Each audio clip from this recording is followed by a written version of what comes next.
when you see things like shootings happening. I remember after the Vegas shooting, right after that, I went to a football game, and that was kind of scary, thinking about this could happen to me right now.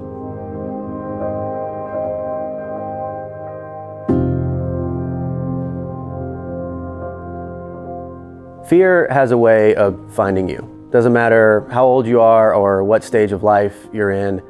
I remember when I was a kid, I used to be terrified of monsters under my bed.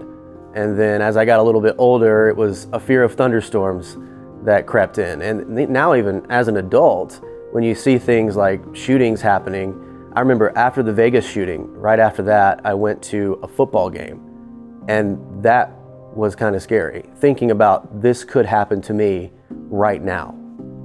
My mom used to share this verse with me though, 2 Timothy 1:7. For God has not given us a spirit of fear, but of power, love, and of a sound mind.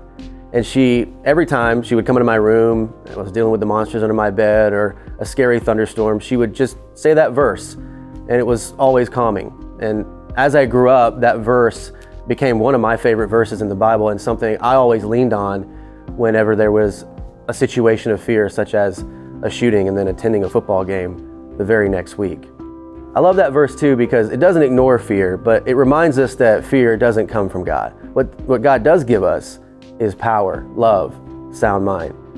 Fear can be crippling, and God gives us the power to overcome it. Fear can also make you feel a certain way towards a person or a group of people, but God gives us a spirit of love, not fear.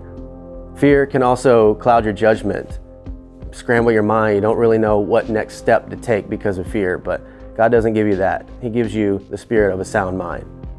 So if you're dealing with fear around a certain situation today, claim the things that God has given you: power, love, and a sound mind.